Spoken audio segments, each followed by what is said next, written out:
Hello and good morning, beautiful souls, and welcome back to all of the Tauruses out there. If you are a Taurus, Sun, Moon, Rising, or North Node, this is your tarot reading for the upcoming month of November. And if you are curious, I will be using the Star Tarot deck. So let's see what November has in store for all of you Tauruses out there.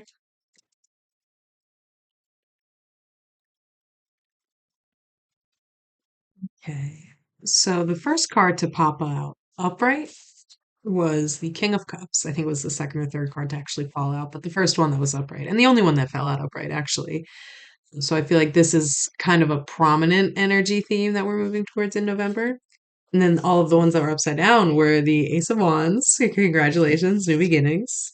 The Two of Swords, contemplation perhaps on these new beginnings. The Six of Swords reverse. And then at the bottom of the deck, we had Strength. And the Nine of Swords is under Strength.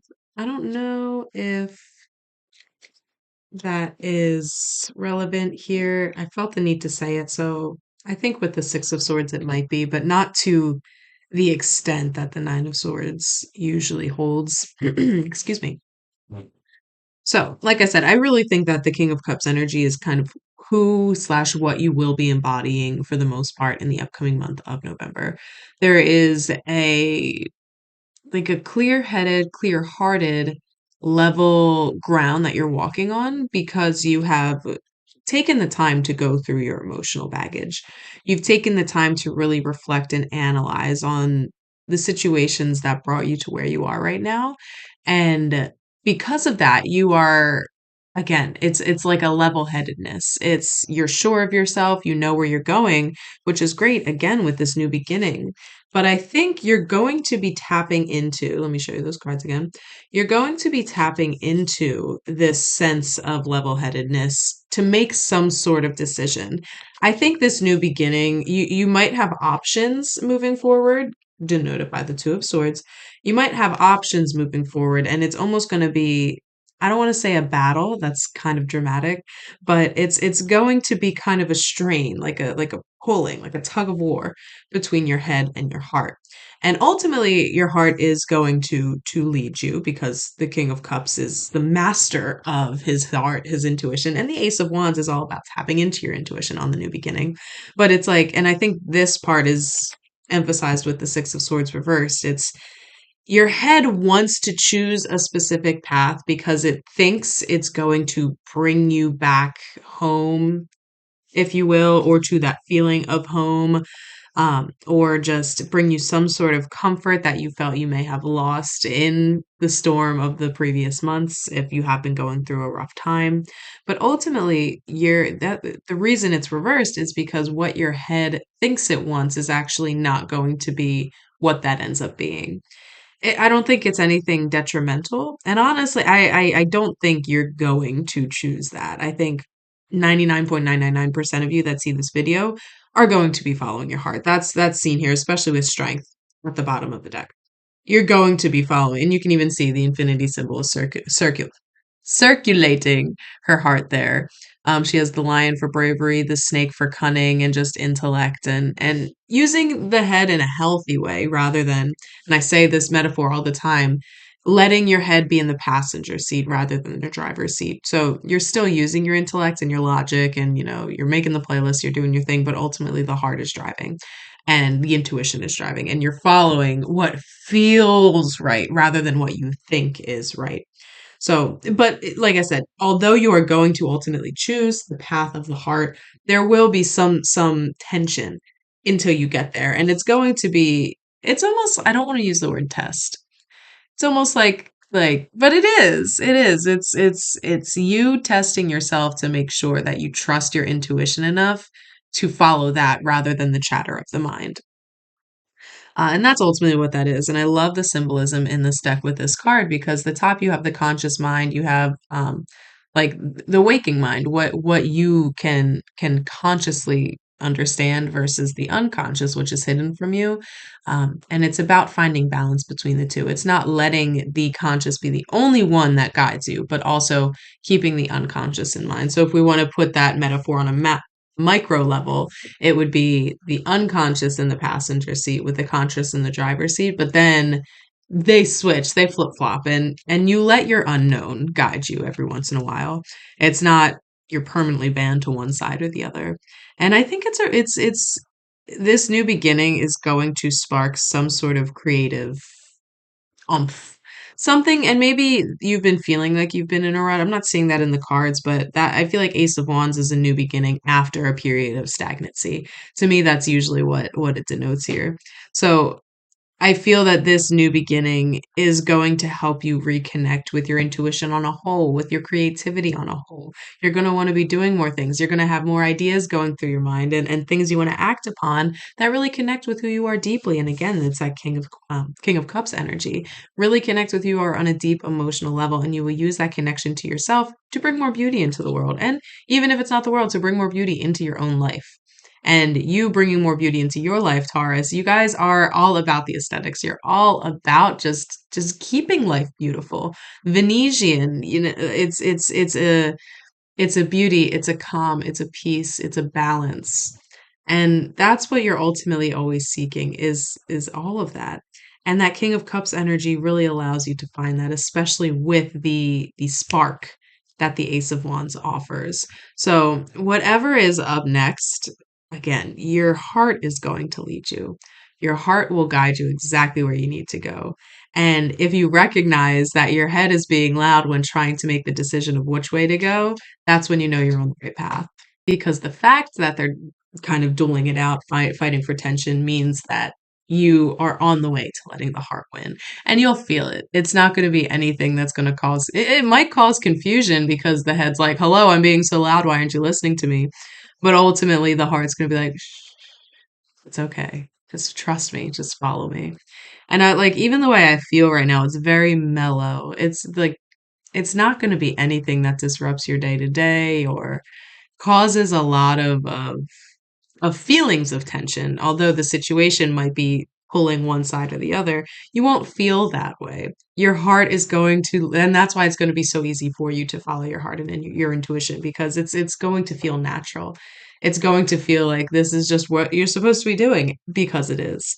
Again, I love being an energy worker because the feelings I get in the different readings are exactly the energy that, not exactly, I can't say that, but are very similar to the energies you'll be feeling. And I just feel like in true Taurus fashion, I am mellowed out right now with this.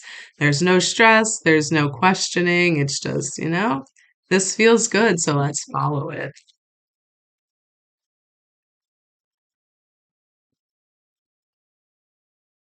Okay, this is really interesting. Really, really interesting. Let me sit with it for a second. Okay, yeah, this makes sense. So at the bottom of the deck, we had the Knight of Pentacles upright, which I love. Like, it's very native in this deck, which I really like. And then all of these cards were reversed. You had the Nine of Pentacles and the Nine of Cups on the outskirts of the spread, the Ace of Swords, and the Four of Wands. And again, all reversed. And what I'm getting from this is that it's almost reassurance. It's saying, even if you do decide to follow the head instead of the heart because it's so loud, because a lot of times it's hard to discern if you're not used to tapping into how your body speaks to you, how your intuition speaks, how your heart speaks, and the noise of the mind can be very, very persuasive, if you will. So I like this because it's almost saying, if it were upright, that leads me to feel that that's the path of the heart. But since it's reversed, it's saying, even if you do choose to follow the noise of the mind and divert this way instead of this way, ultimately you will still come. It's like they diverge. One path is going to be easier than the other, and you might get to this remergence quicker if you choose this way. But ultimately, both paths still eventually lead to the same progress, the same forward movement. It's just about, again, the speed at which you get there and the ease of the journey along the way. But even again, I'm feeling the sense that, like, if you follow the head, it's not necessarily going to be hard, It's there may be more obstacles or delays in getting there, but ultimately you're still gonna tap into the same similar themes if you chose the heart versus the head. Um, my cat making an appearance. Say hi to Nelly Belly.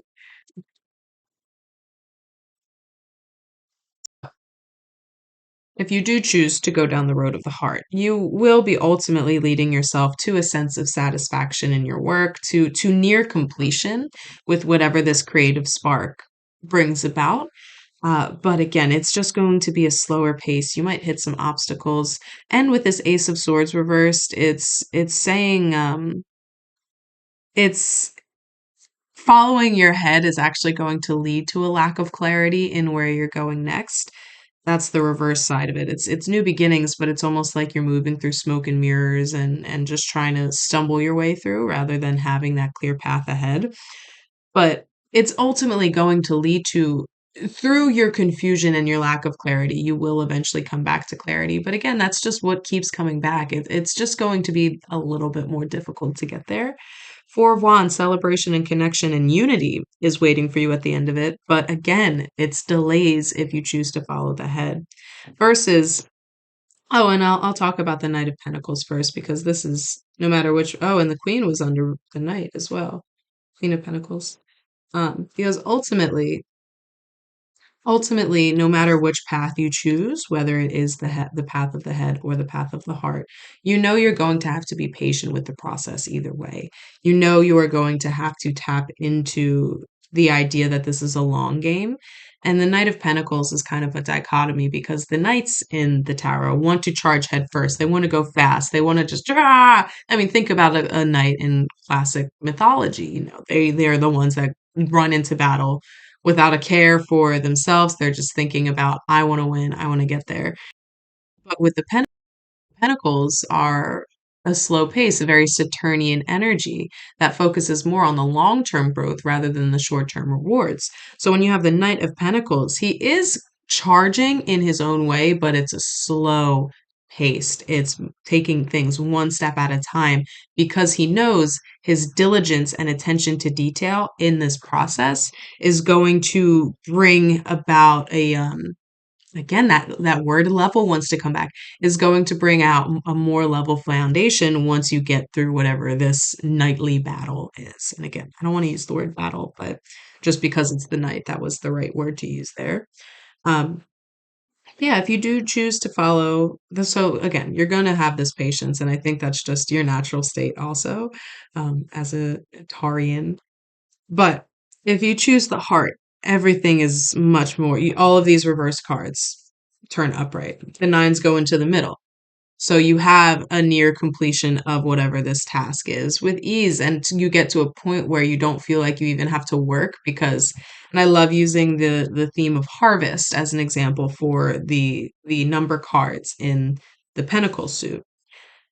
It's really a story of, having an idea, inviting in collaboration, tilling, doing the diligent effort that you need to put the seed in the ground, water the seed, tenderly care for it as it moves from seed to sprout, to plant, to flower, to fruit. And the Nine of Pentacles is at the point where the fruit's already blossoming and now it's a self-sustaining system. You put in all of your hard work and now you're just waiting one more day for that harvest. And it's a time where you can really reflect and be proud of the work you put in. Again, say hi to Nelly Belly. Be proud of the work that you put in because you did the hard work already and now it's just waiting to reap the benefits of your harvest. And in that, you deserve to feel a sense of satisfaction because you made it easy for yourself. You chose the path of least resistance. And because of that, even the work you were doing to get to that Nine of Pentacles energy felt natural. It wasn't anything that disrupted your system or you felt like you had to work towards. The work really felt like it was just second nature. And again, you'll get this sense of peace and satisfaction because of it. This sense of unity waiting for you at the end of this, maybe that's a new partnership or it could be business, it could be romantic, or just a sense of unity within your own being, coming into that yogic center, yogi center, where all is in alignment with the one, with the self. So then you can therefore become one with or become one with the one, the universe, the Maya, all of it. And that could be what's waiting for you. And again, it could actually be marriage. In the Rider-Waite deck, it shows two people getting married, but it could just be unity and togetherness and fruitfulness and abundance. Like look at how many flowers are in this, the brightness of the sun at the top, the playfulness of the bears, the expanse and the abundance of the mountains in the distance. There's all of this waiting for you. And again, that Ace of Swords also turns up, right? And with the upright Ace of Swords, it's mental clarity, it's a clear path.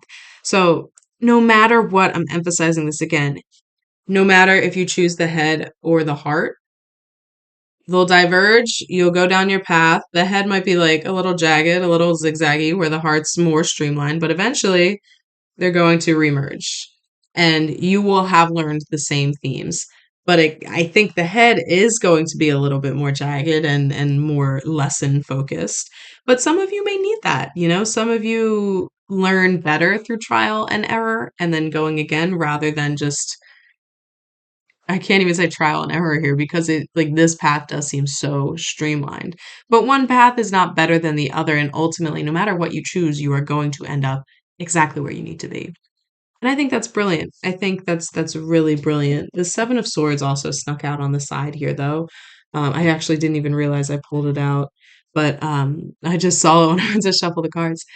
Seven of Swords. This could be deception. So ultimately, and this is making me think of the mind again. Ultimately, don't let the mind deceive you. Don't make it harder than it has to be. Don't allow yourself to give into the relentless chatter of what if, what if, what if, what if, what if. And maybe it would be good to tap into certain meditations that help you move from the head to the heart and feeling how it feels to be in those different um, modes of awareness because the head awareness is like a tiny fraction of the whole. Heart awareness is the whole, is the one. So, yeah, just work on it however you can and then use that newfound knowledge and wisdom to your advantage along the journey when making this decision that the Two of Swords offers. All right, let's see if there's any more cards.